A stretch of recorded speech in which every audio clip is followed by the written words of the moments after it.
"Who handed you that rifle?" Sergeant Carter snapped, laughing as he spotted Phoebe Collins crouched quietly on the line. She'd never been issued an M24, didn't belong to the sniper platoon, and her name appeared nowhere on a qualification sheet. On paper, she was only a support tech, expected to count gear, not handle it. But as the ridicule spread, Phoebe calmly checked the bolt, fine-tuned the scope, and slid herself into position. When Colonel Hayes stepped in, his voice caught before it formed. He knew that rifle, and he knew the steady way she carried it. If you believe real talent doesn't announce itself, type precision below. The Iron Cliff Base range boiled with noise, rifles cracking through the afternoon like thunder rolling across stone. Orders ricocheted off the concrete barriers, laughter spilling among troops eager to prove themselves with steel and powder.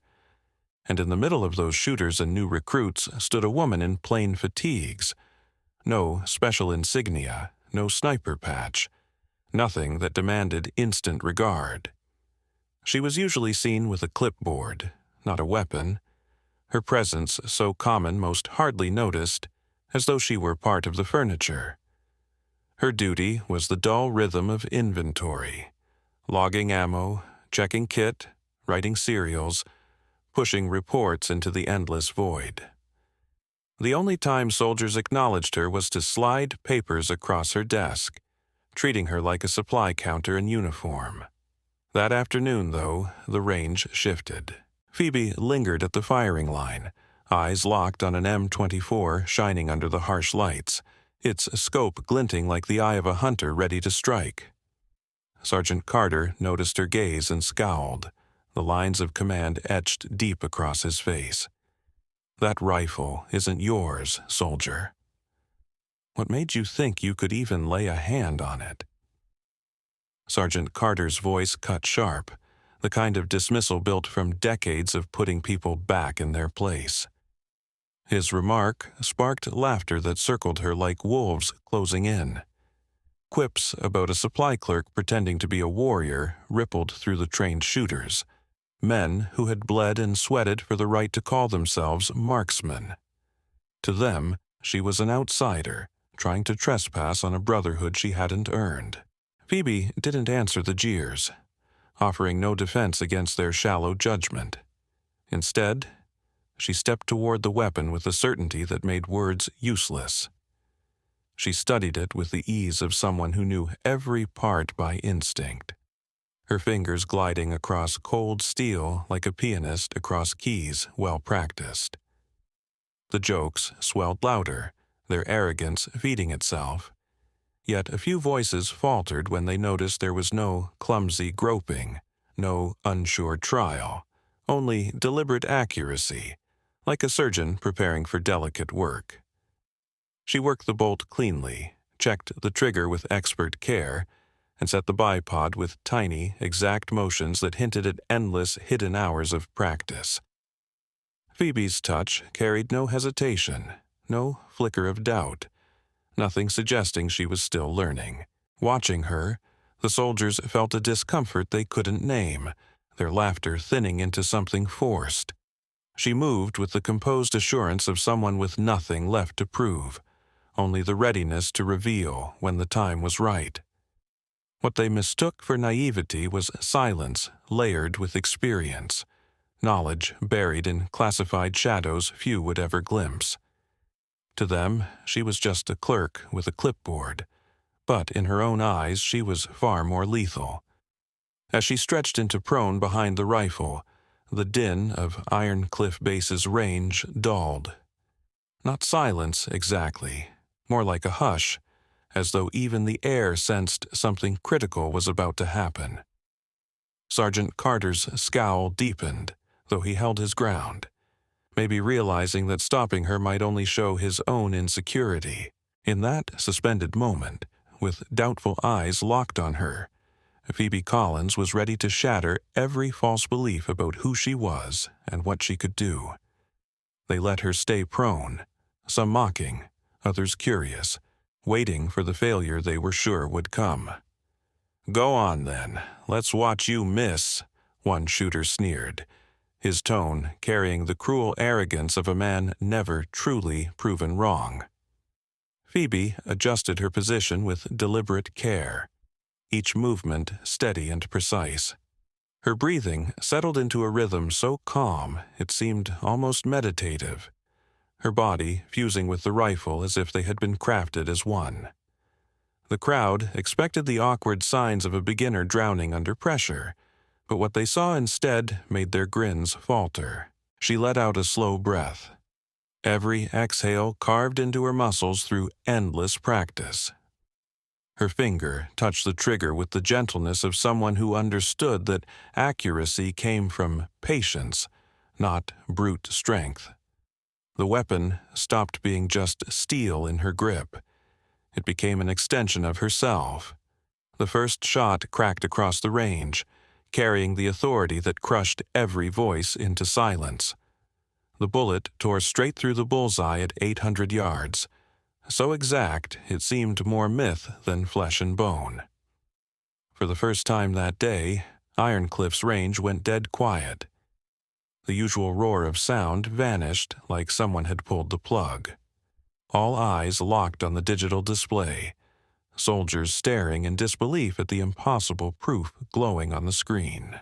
Phoebe cycled the bolt smoothly, the metallic snap echoing like intent made audible. There was no cheer, no sign of pride, only the cold calm of setting up for another. Without hesitation, she fired again, then once more, each round punching the exact same impossible center.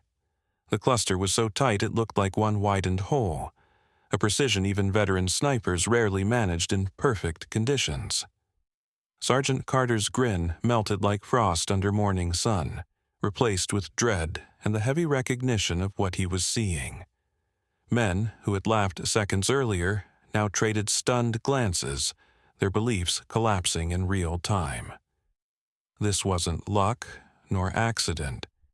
It was skill operating on a level beyond their reach. Then came the heavy thump of boots approaching, every step carrying the weight of command. Colonel Hayes entered the range with the stride of a man long used to being the dominant presence wherever he walked.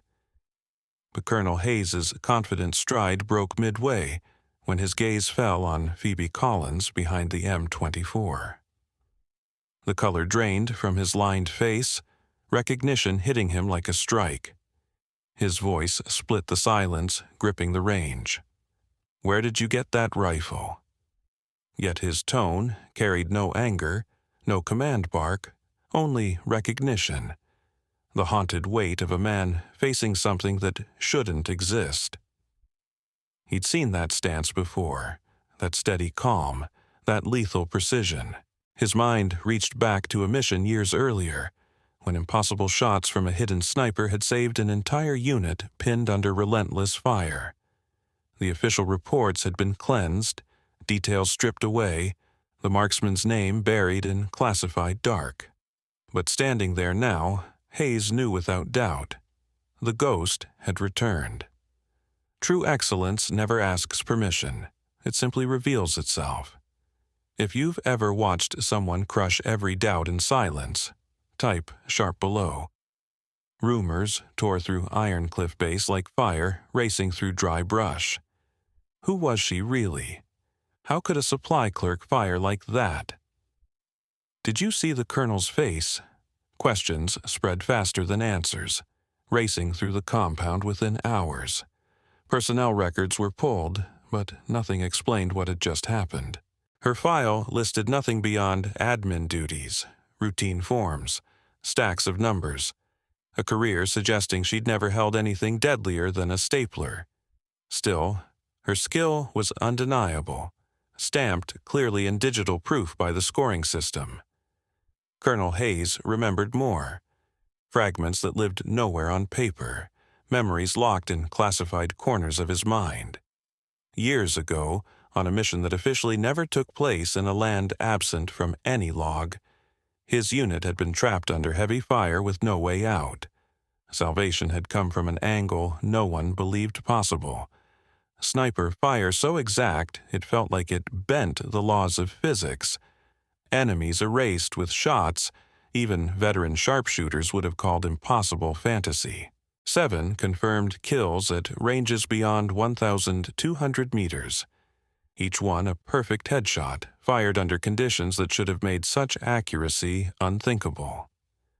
37 American lives were saved that day, and then the sniper disappeared like smoke, leaving no trace. The reports were sealed at once, the shooter's name cut from every record, erased from history for reasons buried deep within national security. But Colonel Hayes remembered the radio chatter, the hushed rumors, the quiet recognition that someone remarkable had been there. And now, watching Phoebe Collins with that same calm, unbroken focus, the same efficient control of every move, he knew beyond doubt he was seeing the phantom who had once saved his men before fading into legend. The same troops who had ridiculed Phoebe's attempt at marksmanship now edged back, their bravado melting into uneasy respect, like men realizing too late they had stood beside a predator disguised as prey. Their loud laughter collapsed into nervous silence, the kind that falls when everyone suddenly knows how wrong they were at the core. Phoebe said nothing as the eyes gathered on her, finishing the shooting cycle with crisp professionalism, clearing the weapon and placing it back on the rack as if nothing unusual had happened.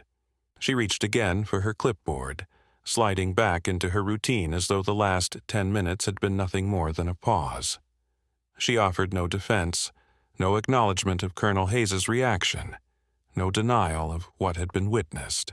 Her silence weighed heavier than any speech, sharper than pride, stronger than threat. She lived in that thin space between assumption and truth, where illusions had just been torn apart. The colonel's stare revealed more than any classified file ever could.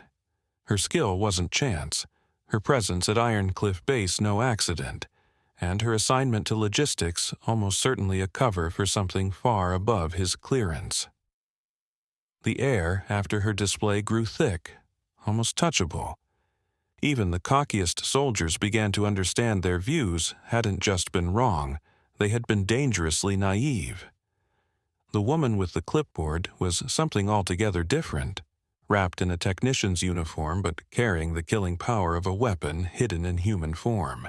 From that day on, Iron Cliff Base felt different, its air altered like the sky bracing before a storm. Even the range itself seemed changed, humming with an unseen current that gave ordinary drills a heavier weight. Soldiers who once laughed now moved with caution when Phoebe Collins was close, their steps sharper, their respect unmistakable. Some pressed her with questions, curiosity tugging at their need to know, but most stayed silent, sensing that the answers were never theirs to claim, that some truths demanded a cost too steep. The wisest among them realized that not knowing was perhaps their only protection. Colonel Hayes never gave a public account of what he had recognized in her. His clearance locked him from ever speaking about missions that officially had never taken place. Events buried in the cracks between what was told and what had truly unfolded. He didn't need to explain. His reaction alone proved she was more than any file could suggest. The pale shock on his face spoke louder than words to those who understood the silent language of rank and respect. When a full colonel displayed both fear and reverence toward a supply clerk, only fools missed the meaning. Rumors raced through Iron Cliff Base like wildfire, reshaping with every retelling. They whispered about the woman with the M24, the one who had made Colonel Hayes freeze as if a ghost had stepped out of the armory. Some claimed Phoebe Collins had once belonged to Special Operations. Others muttered about black programs hidden far beyond standard chains of command.